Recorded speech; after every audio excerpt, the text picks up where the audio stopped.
The Mouse Merchant. Diligence and Gratitude.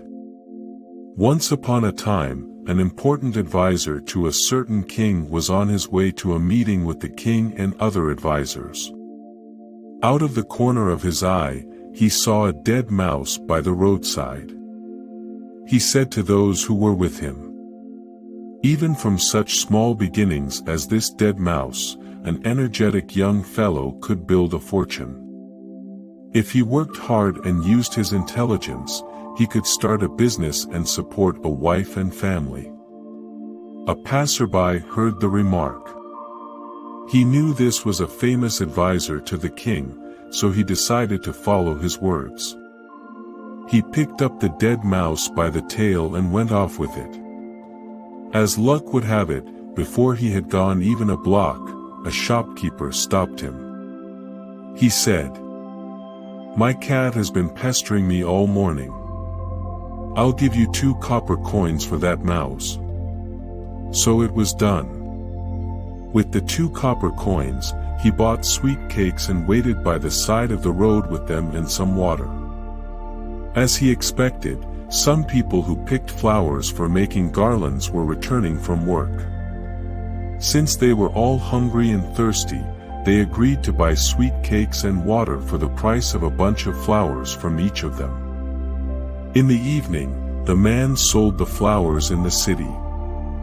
With some of the money, he bought more sweet cakes and returned the next day to sell to the flower pickers. This went on for a while, until one day there was a terrible storm, with heavy rains and high winds. While walking by the king's pleasure garden, he saw that many branches had been blown off the trees and were lying all around. So he offered to the king's gardener that he would clear it all away for him if he could keep the branches. The lazy gardener quickly agreed.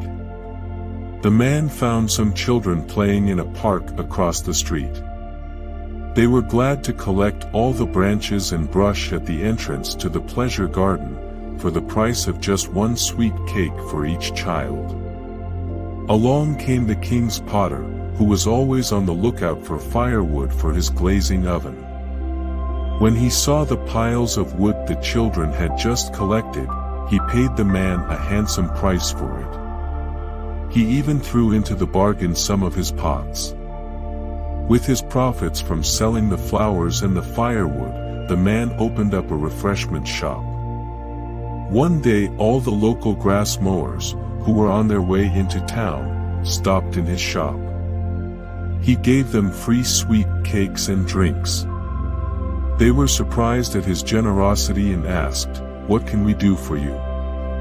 He said there was nothing for them to do now, but he would let them know in the future. A week later, he heard that a horse dealer was coming to the city with 500 horses to sell. So he got in touch with the grass mowers and told each of them to give him a bundle of grass. He told them not to sell any grass to the horse dealer until he had sold his. In this way, he got a very good price. Time passed until one day, in his refreshment shop, some customers told him that a new ship from a foreign country had just anchored in the port. He saw this to be the opportunity he had been waiting for. He thought and thought until he came up with a good business plan. First, he went to a jeweler friend of his and paid a low price for a very valuable gold ring, with a beautiful red ruby in it. He knew that the foreign ship was from a country that had no rubies of its own, where gold too was expensive. So he gave the wonderful ring to the captain of the ship as an advance on his commission. To earn this commission, the captain agreed to send all his passengers to him as a broker. He would then lead them to the best shops in the city.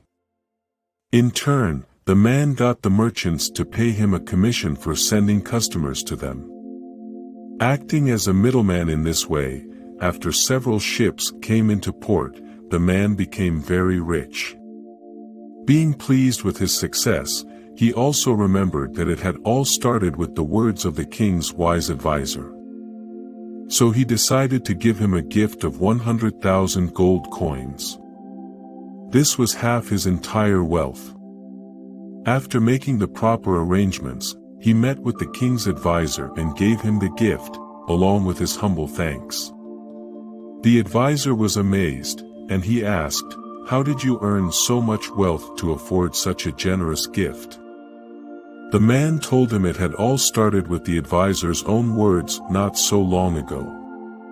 They had led him to a dead mouse, a hungry cat, sweet cakes, bunches of flowers, storm-damaged tree branches, children in the park, the king's potter, a refreshment shop, grass for 500 horses, a golden ruby ring, good business contacts, and finally a large fortune.